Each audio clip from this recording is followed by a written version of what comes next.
Hello everyone and welcome back to a new video.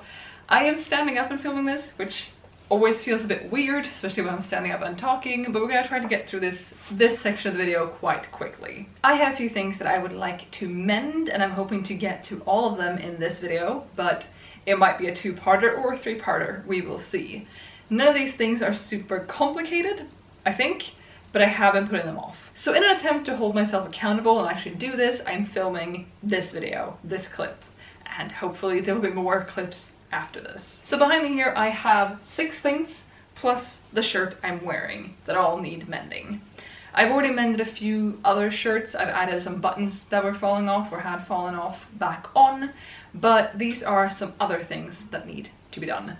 Again, nothing super complicated, nothing super time consuming, but I've been putting it off. So let's start with the shirt that I'm wearing. I think it's a cotton and linen mix. It's at the very least cotton. And I've worn this every summer since I got it, which was a few years ago. It is surprisingly airy for the thickness that it has, because this is a pretty thick shirt. This shirt needs 2 things done to it, and I've already done one of them once, but I need to do it again. And that is to try to get some sunscreen stains out of it. I have some yellowing, you probably can't see that because the white balance is very weird today, but I have some yellowing around the collar and at least one sleeve, and this was helped by mixing baking soda and water into sort of a paste, rubbing that in, letting it dry, and then washing it. So I will do that again and just try to be more thorough in those areas. And then the second thing is that the sleeve has ripped, and sadly it hasn't ripped in a seam, it has ripped in the fabric. So I'm a little bit uncertain how I'm gonna fix this, because if it had been a seam, it would have been a lot easier to fix. However, I think it's doable, I will try, and if nothing else, I'll just add a patch or something. Okay, here we have the button-down shirt that I talked about in the intro clip, which has 2 sleeves, which is one too many for me to find the problem. Here we go, I think. No, that's the wrong sleeve again. How is both of them the wrong sleeve? Here we go. Here we have the cuff of the sleeve, like that, which I never wear closed, hence the creases, I always roll this up. But here, below the cuff, or above the cuff, I guess, there is a rip in the fabric. The seam is right here, so it's sadly ripped, you know, next to the seam, which makes it a little bit more complicated, and you can see, like, the fabric is also really thin, and if you look up here as well, I'm not convinced that's not gonna rip as well, also excuse the cat hair. So my plan here is to do what I think is called ladder stitch. Like, it's very, very thin fabric, so I'm a little bit concerned this isn't gonna work, but then we'll just find a different solution down the line. More cat hair is not the solution. My plan here is to start on the inside, because that's where I want the excess thread to end up. And the seam bit is a lot thicker, it's at least twice this fabric. So we're going to sort of turn that and then figure this out.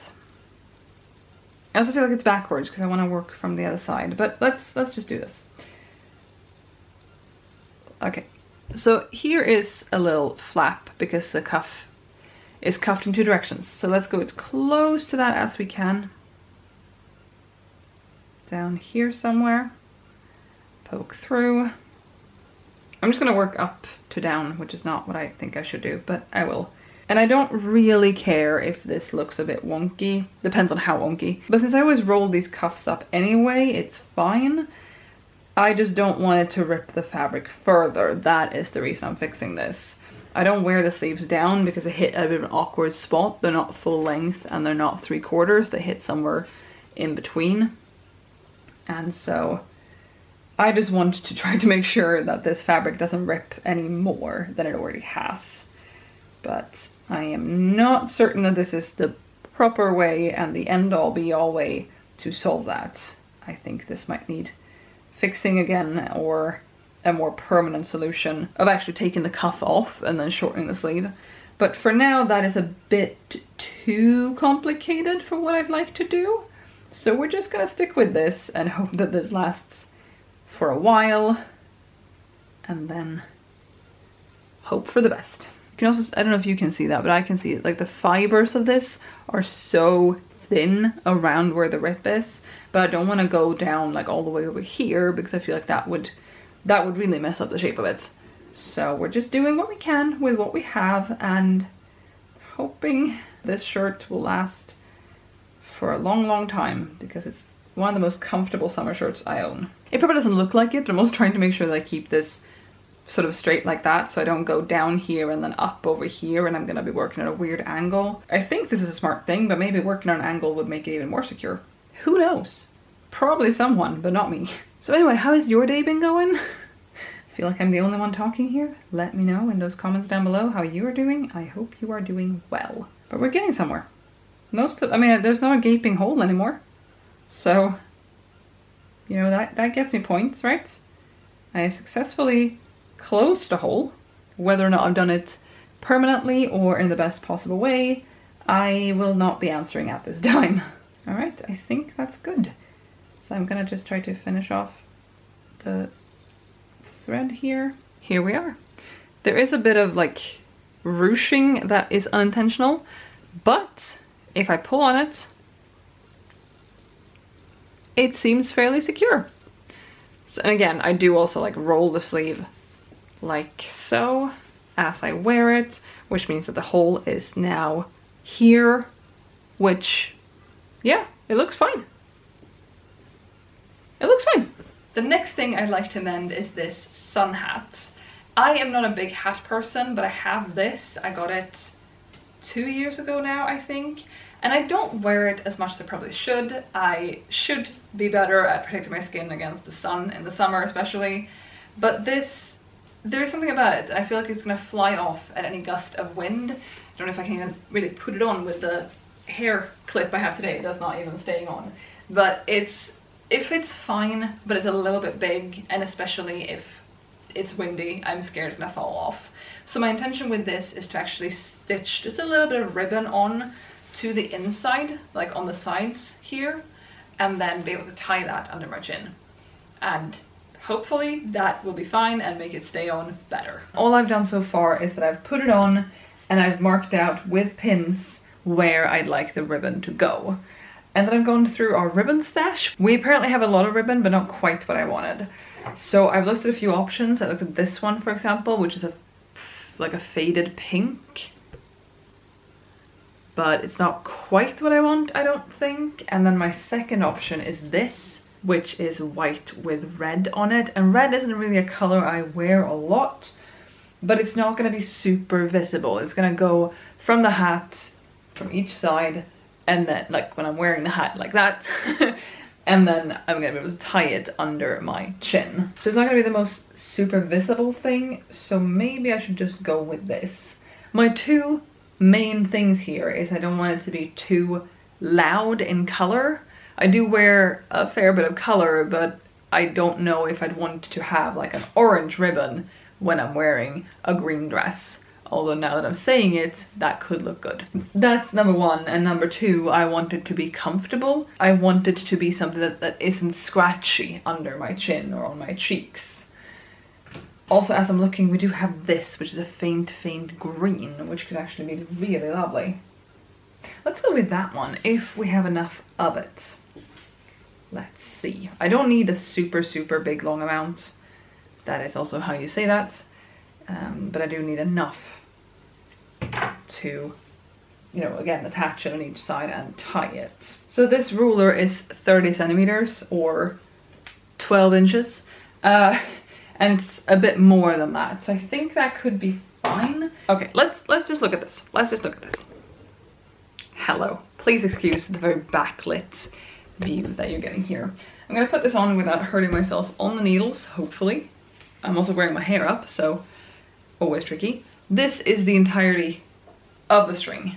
We're gonna do a little bit of guesswork here. This is half, and if I was to attach that there, that is plenty to tie. Because I don't want to tie it like way too tight either, but that should be fine. Even if I like put, I don't know, what's that, like an inch? If I tuck that much away and hold that in place, that is still fine.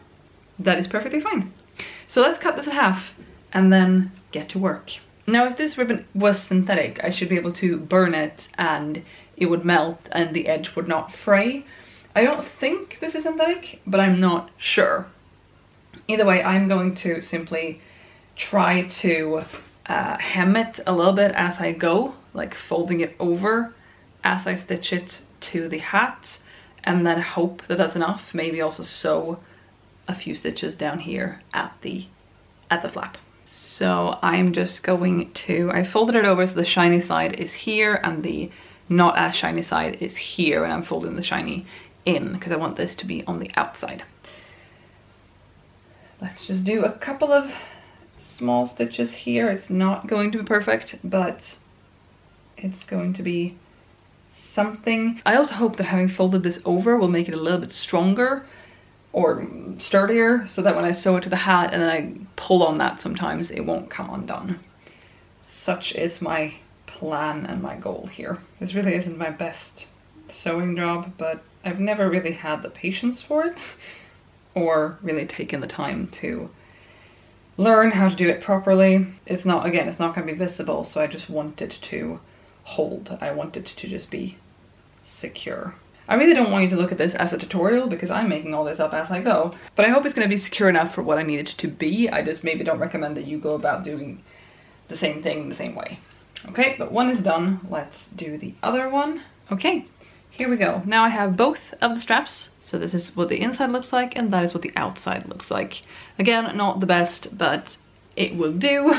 And now let's get to work. So I've marked out on the hat, like I said, I have marked out with a pin right here and one right here. And there is this sort of inside flap of the hat here, and I'm thinking I'll just attach these to that. But I will say that these needles are at sort of an angle. They're not halfway through. They are more towards the front because that's just how my head is shaped, I guess. And yeah, I will now try to attach these. And there it is. This is not a very well-made bow, but the ribbons are doing what I wanted them to do. So yeah, and I have a fair bit of extra ribbon. If I untie this, I have a fair bit more ribbon than I need. So I can make it looser if I want to. And I think I could also let it drop, the hat, that is, let it drop onto my back and tie it like this. Almost, not quite long enough for that. Maybe, depending on, let's try to just, I mean, it could work. It could work.